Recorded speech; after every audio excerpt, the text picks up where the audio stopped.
Welcome to Body Hack and Build a Better You, the podcast where we unlock the secret to living a longer, healthier life and create a bloom zone in our life and within our family. I'm your host, Michaela Morell, and I'm here to provide you with the tools and knowledge to empower you to build a better you, one essential building block at a time. In today's episode, I'm talking with health coach Heather, who already understood the importance of polyphenols when choosing an omega-3 brand even before we met. She shares how getting empowered by knowing her numbers and correcting her imbalance helped her reclaim her health. Before this transformation, she struggled with gut issues, chest pain, stiffness, poor recovery, and an itchy scalp, living in a body that felt 78 years old. Tune in and get inspired by her incredible health journey. I want to remind you that this podcast is for educational and entertainment purposes only. Read the disclaimer in the show notes, and I want to remind you to always consult your healthcare provider if you plan to make any dietary changes. Welcome to Body Hacking, Build a Better You, and today I'm sitting here with beautiful Heather. Heather is a lovely woman. I met her in Verado. She had become a dear friend to me, and she is a health coach. And we're going to talk about her journey today. And Heather, tell us, tell us a little bit about yourself. Where did you grow up, for example? Well, I grew up in Kansas and born and raised there, but after I got married, we started traveling a little bit and moved around.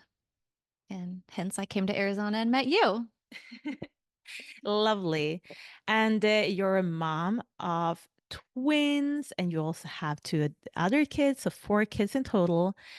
I think that story is also something maybe to be told one day. But today we're going to focus on you started having some issues. You have been pretty healthy the whole time, but what was it that when you came to that point of like, okay, I am not feeling good? And yeah, tell us a little bit about that. Okay, so I grew up in a pretty healthy family. My mom got a brain tumor when I was 12, and that really set us up to change our eating habits. And we cut out processed foods and a lot of preservatives and everything. And so I already knew about how to eat right, I felt like, and I was doing all of the right things. I thought I wasn't eating 100% organic, but the dirty dozen list, and I was trying to do what I could, not eating fast food, not eating fried food.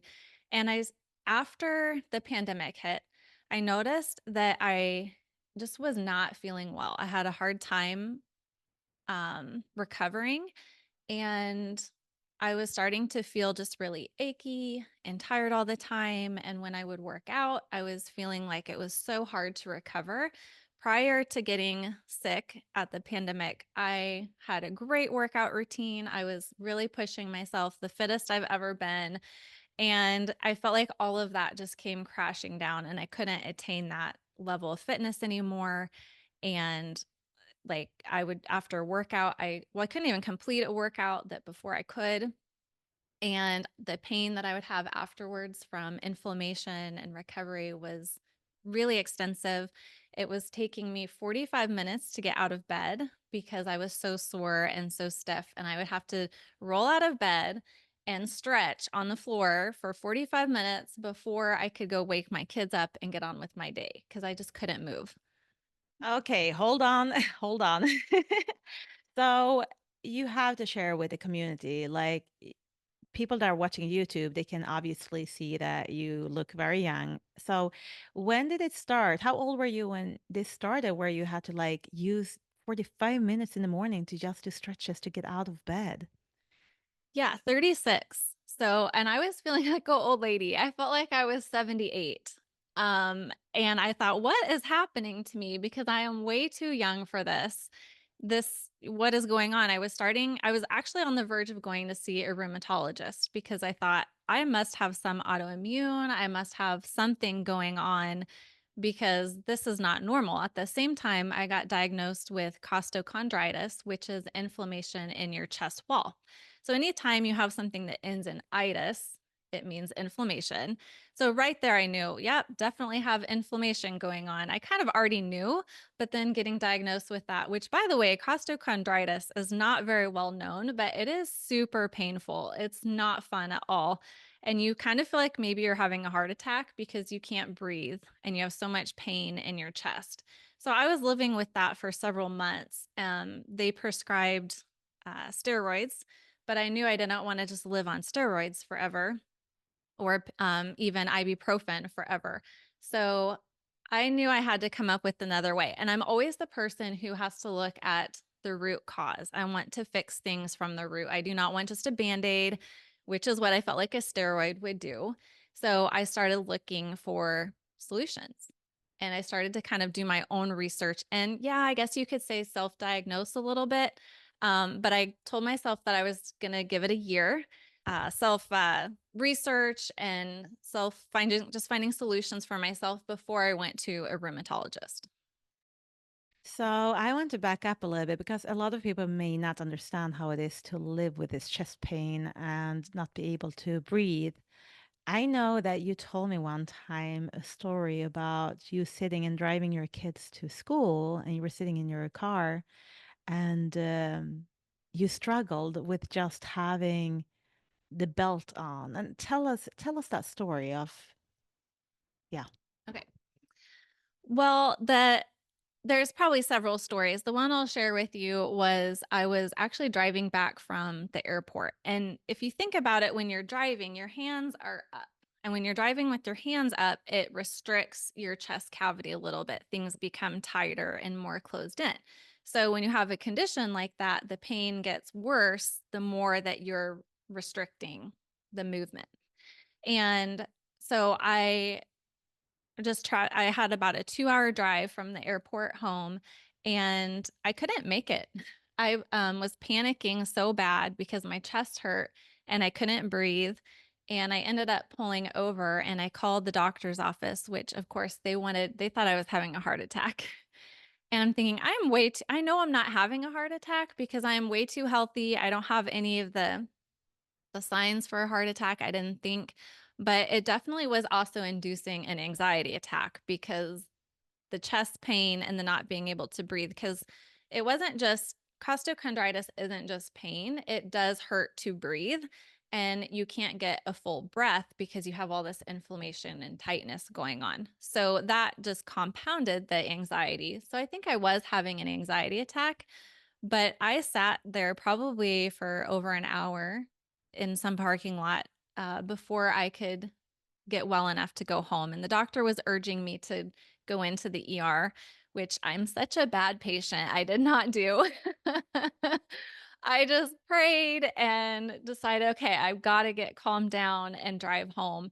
But after that was when I don't actually think I was diagnosed with costochondritis at the time. It was after that that I went into a doctor's office. And thankfully, the man there, he was a former weightlifter and the doctor that was helping me, and he knew what costochondritis was and he x-rayed me and he said, yeah, that's what you have. Okay. So, I mean, you were sitting there at the parking lot, and the doctors are telling you to go in, but what options do you have? Like call an ambulance for something you know is not like life and death?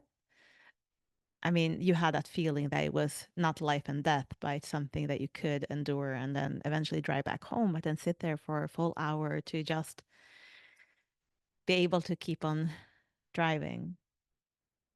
How long did you struggle with this chest pain? Um, let's see. Well, probably a year actually. Before I started, so it was a year until I got better.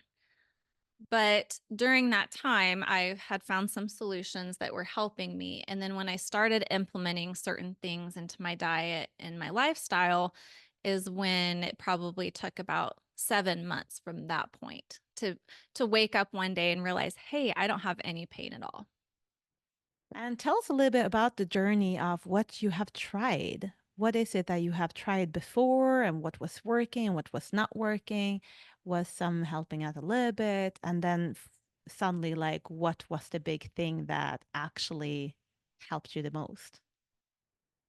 So a few months after this all started, I was actually enrolling in um, integrative nutrition school to become a health coach. And that was became a huge part of my journey in getting well. So like I said, I thought I was doing all the right things. I was eating right. I was taking some supplements. I was taking care of my body. So why was all this happening? Well, I got introduced to Dr. Barry Sears, and you may know him from the Zone diet, or I think there's even a Zone episode on Netflix or on one of the streaming channels. You can watch stuff about the blue zones. So I started hearing about the blue zones, and I've always known that olive oil and fish and nuts and seeds and those things are some of the best foods for you.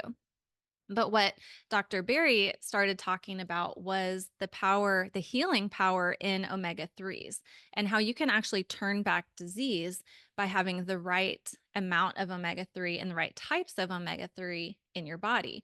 And that really resonated with me because I wanted a natural solution. I'd had a friend who was a nutritionist. It wasn't you. I hadn't met you yet.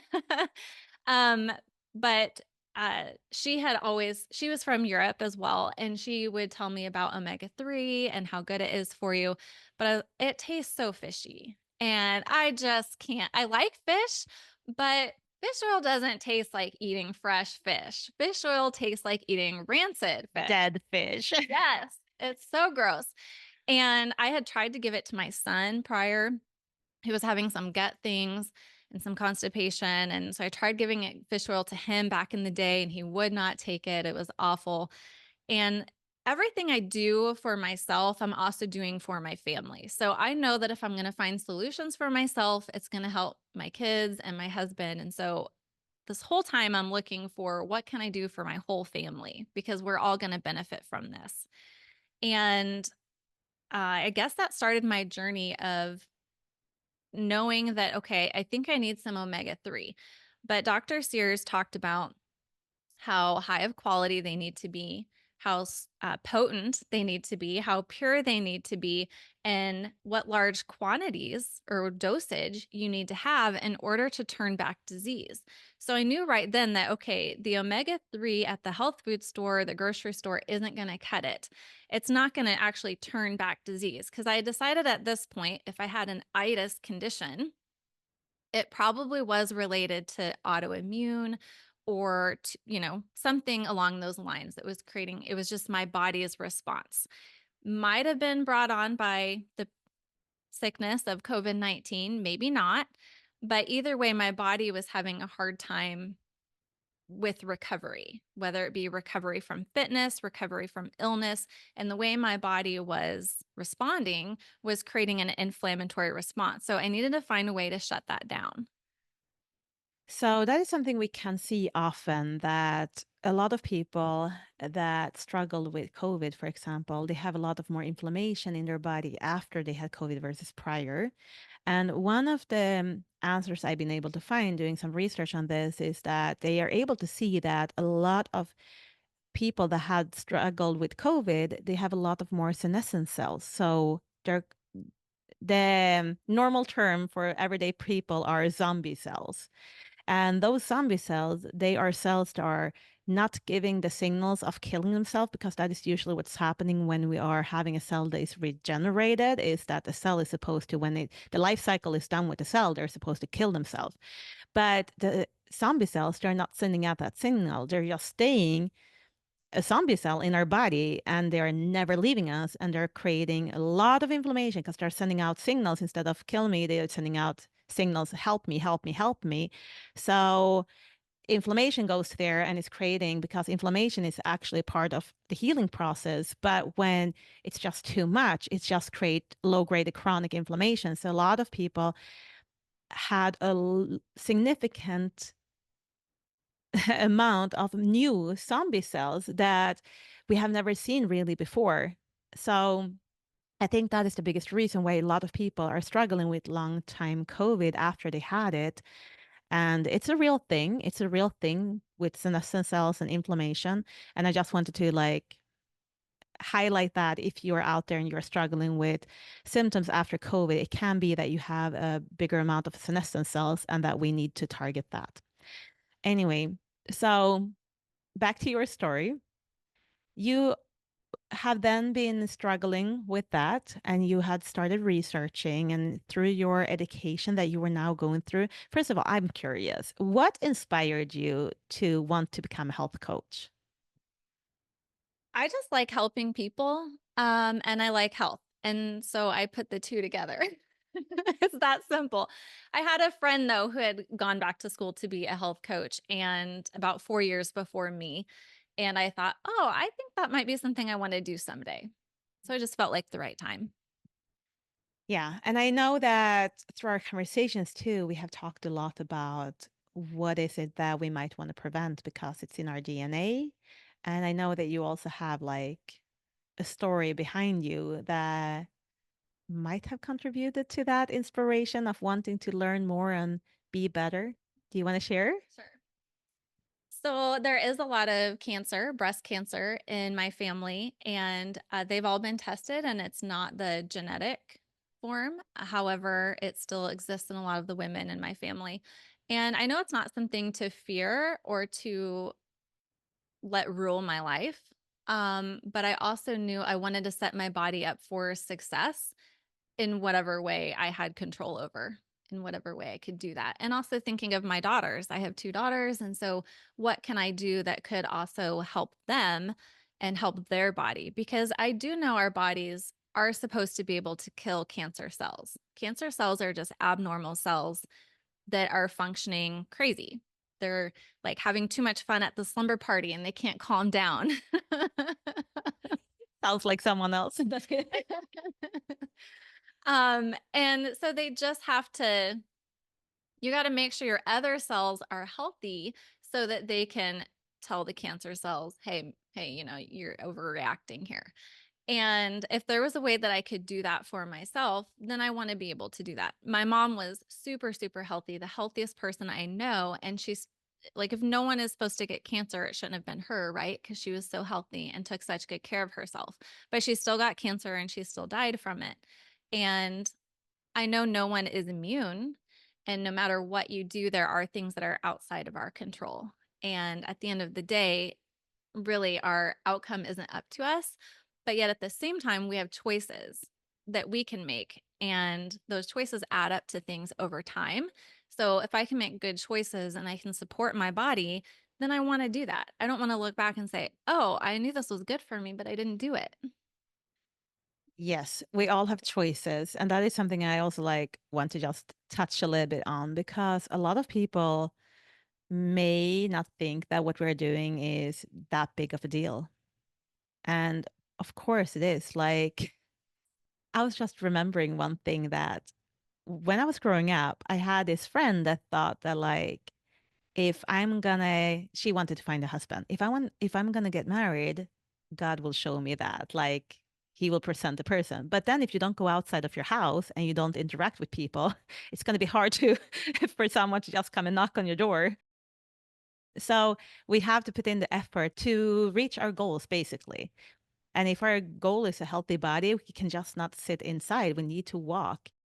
If you can walk 11 minutes every day, that is reducing your risk of dying prematurely significantly. There have been studies done with this. So there are small habits that we can implement to just overall improve our health. And a lot of the time, our health can look healthy on the outside, but when we're actually measuring how the health is of a cell, how we're doing on the inside, it can be what we have inherited from our parents. It can be traumas in our DNA. It can be a lot of different things that may not be seen on the outside that we are struggling with on the inside. Yeah, exactly. I think we have to take ownership, and it's everything in life is kind of a partnership. If you're believing in God and a higher power, he isn't a magic genie that just comes down and plops that husband in front of you, right? You have to act on it. You have to take action. You have to do something because we were created to rule and reign and have dominion and live on this earth and make things happen. And we have the ability to create things, whether it be through the lifestyle we're creating, through how we're thinking, or the health that we're creating by the things we're eating and what we're doing in our bodies. And so it's just you have to take action. We're created to do that. It's just part of life. Yes. So it's a part of life. And that is what's setting us apart of other species that we are actually able to create. So we need to utilize that talent and the power we have and create a amazing life, the life we love living, the life that is right for us. But Heather, okay, so now you have been introduced to omega 3. And what happened in your journey after that? Did it work? Did it help? Did you find a brand? Like, what happened? Okay, so I knew that, like I shared before, the oils from the supermarket were not going to be effective. So a few months later, I moved down here to Arizona and I was introduced to a different type of omega 3. What I really liked about it was that number one, it had polyphenols in it. And that again was something that Dr. Barry Sears in the Blue Zones talked about how important polyphenols are in your diet, which is why olive oil is so important because it has a lot of polyphenols, which are antioxidants that your body needs. And right away I knew, okay, so what the polyphenols do when it's combined with omega 3 is that acts as a carrier, carries the omega 3 directly to your cell wall, which is where you want it to go. Otherwise, it just gets absorbed as fat in your body. Your stomach acid might absorb it really quickly. And so the polyphenol is that carrier that protects it, keeps it safe, drives it to the cell wall where you want it to be, where it can stay and work and do its job. So when I became introduced to that, I thought, this is what I've been looking for. I wasn't taking any omega 3 yet. This all happened within a matter of 6 months.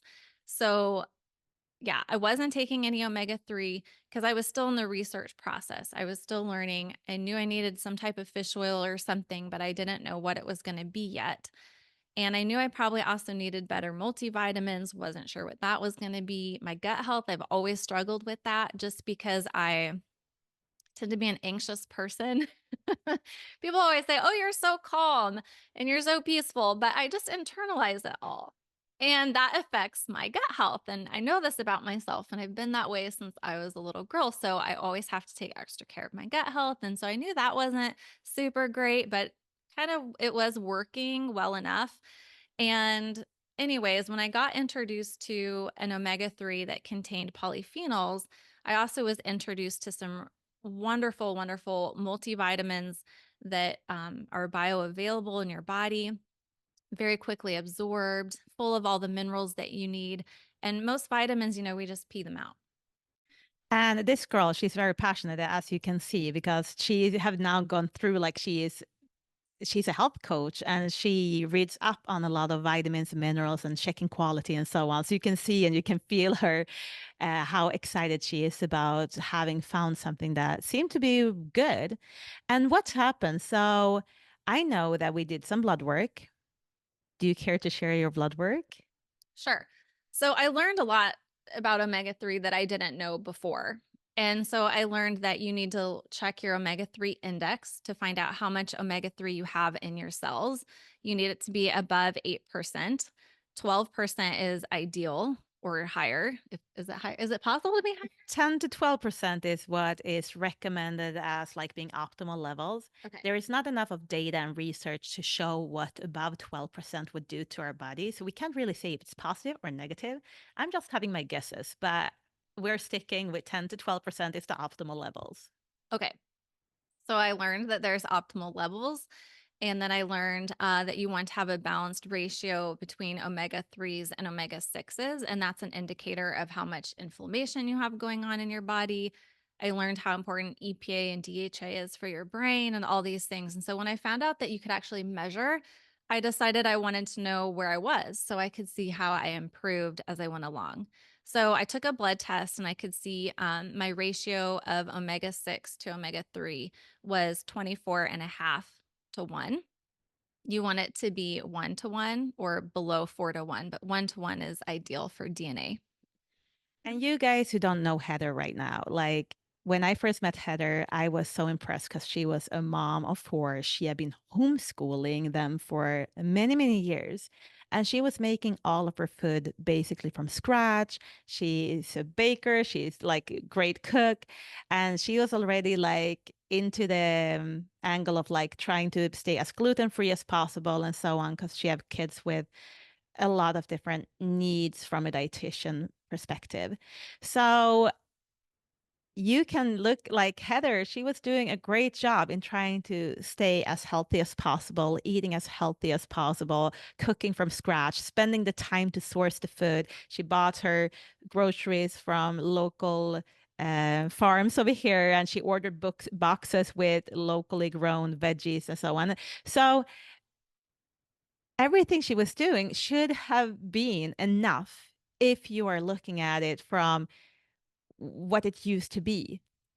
Well, prior to this industrialization, we were eating food that we were growing ourselves and that local people were growing, our neighbors and so on. But because everything have changed so much, we're struggling with getting the nutrients in. So even someone that with like Heather that was putting in so much time and effort to cooking and so on, you said 24 to 1. Yeah. 24 and a half to 1, too many pro versus anti-inflammatory building blocks in every single cell. That is cells in her brain, in her eyes, in her skin, in her gut, and her lungs. So, Heather, do you think this contributed to you struggling with your lungs so much? Yeah, I do think so. And I knew that I needed to give my body time to heal, that it didn't just get this way overnight. So I knew this would be a process, and it takes about 4 months for all of our blood cells to be new in our body. So I knew I at least needed to give it 4 months at a minimum. But remember, I told myself I'd give it a year before I went to a rheumatologist. So I decided I'm going to give it a whole year once I find something. So I found a protocol, and I implemented the full protocol. And I started to see results right away, in the sense that I had really struggled with a lot of dandruff and a dry, itchy scalp for about 5 years. My scalp was terribly red and itchy, and I tried everything. I changed my faucets so that I had better water coming out of my shower. My Yeah, got all sorts of like specialized products and everything. And it really wasn't until I implemented this great omega-3 that my scalp started to get better. So I noticed it right away in my skin, hair, and nails. And then it was about at the 7 month point, I woke up one day and I realized I haven't thought about my chest pain in about a week. And from that point on, I really started to feel so much better. And I felt like I was getting my life back. Okay, did you still use 45 minutes to do your stretches before getting out of bed? Is my question. No, I could get out of bed. And now I just pop out of bed like normal, like I used to, like a 25-year-old, not like a 78-year-old. That is wonderful news. I mean, I have been working out with Heather too along this journey. We have done some yoga workouts and things, and it's fun to see that you are like improving and getting your health back and also recovery time after you work out, because that was also something that you struggled with a lot. Yes. I don't want to say that all of this is a magic formula. There are still limitations I have when it comes to not aggravating my costochondritis. I've learned that there are like push-ups really aggravate it. So I'm just going to have to find other ways to work out besides doing push-ups. But I know that Not everyone needs to do push-ups, lady. We don't always need it. I may not have the arms like you and the arms that I want to have, but it's a small price to pay for feeling really good and being able to be active and full of energy like I used to be, prior to getting sick. Yeah, thank you so much. So when you have been through your journey now, and it had been a process, and it had been a process of maybe frustration, like being worried, wondering if you will find a solution, wondering if this is the rest of your life or if you're gonna feel good again. How are you feeling today? Like, are you afraid of aging now, or like when you have seen where you were and when you have seen how far you have moved your body in the right direction, do you think you will be able to keep on moving your body in the right direction? I do. I sort of feel like, you know, you hear so much about aging and how terrible it is and how your life is going to be taken away from you and you can't be active anymore. And when I started this journey and I felt 78, I thought, oh my lands, I don't want to be 78. I don't want to age. This is terrible. I'm only 36. How am I already feeling 78? I'm just throwing a number on it. We were about the same age when we came to the realization of like, no, we don't want to grow any older. We're good. We're like, yeah. Yeah, but I know a little bit of what it felt to be that way and to see that I was able to turn back the clock in a sense and get my life back just gives me a lot of hope that I can age gracefully. I can be the person that gets to keep up with my grandchildren and I can have the energy that I want to have. And because I'm doing stuff that's helping my body slow, like keep the aging. We have so Where many, it should be, where it yeah, should be. there's so many things that have in our diets that have sped up the aging process. But now I feel like I've taken steps to keep the aging process normal rather than speeding it up so that I can age gracefully and I can continue staying active and feeling good. So I'm not so worried about it. That is lovely to hear. And Heather, is there anything else you want to share about your life, about your future? Like what to the listeners? Like having, I mean, I know that there are so many mothers out there that are struggling with their health. And I'm talking about mothers now just because we're sitting here, both two mothers. But of course, there will be dads out there too this podcast will be reaching. But I know that there is a lot of parents out there that might feel hopeless, that might not know like what to do, where to start, what should I research. Like, if you can leave them with like 3 tips, what would that be? So in my practice, I work a lot with women who are struggling to lose weight, who are struggling with pain in their body. And things I always tell them is number one, give yourself grace. And we have to work on loving ourselves where we're at because our bodies do a lot for us. And it's important to honor our bodies and to recognize where they've brought us. Sometimes as women, we're super hard on our bodies and we're more critical of ourselves than we are other people. So it's learning to talk about yourself like you would your best friend. Talk to yourself like you would your daughter. Don't be so hard and critical on yourself, number one. And then the second thing is all we have really is this moment. We don't have tomorrow. We don't have 10 years from now. We don't have 5 years from now. So don't look at your health from the big picture of, oh, I'm not where I want to be, because that gets you really frustrated. Instead, look at what can I do in this moment to make myself a little bit better? What can I do in this moment to honor my body and what it needs? Because I used to look at the big picture and then you get discouraged and you think, I'm never going to feel good again. This is going to take so long. I'm going to be like this forever. But when you switch that perception and start thinking, what can I do in this moment? Then you're empowering yourself and you're putting yourself on a better trajectory because once again, you only have this moment. You only have today. What can I do this moment? If I feel down, I like grab my car keys, I run out and I go and play pickleball, and then I'm so much better off. Okay, did you have a third thing you want to share? I'm just going to leave it at those two. I feel like those are good. Yeah, they're really, really good. Okay, Heather, before we end, tell us where people can find you if they resonate with your story. They might struggle with the same pain in their lung. Like, how can they find you? So you can find me at heatherjameson.com. And on Instagram, I'm Heather_Jameson. And it's Jamison, not like the whiskey. Good. I will put the links in the show notes for people that want to find you. But thank you, Heather, so much for coming here and sharing your story and inspiring people that even if you feel like 78, you do not need to. Like, there are ways, there are solutions. And let's empower you guys with the knowledge of getting a better and healthier you. Thank you so much. Hey guys, if you enjoyed today's episode, I encourage you to do one thing for me. Think of one person you want to share this podcast with and copy the link and send it right away. Thanks for playing an important role in the Blue Zone community. And if you want to keep on building a better you, one essential building block at a time, hit that subscribe button. See you in the next episode.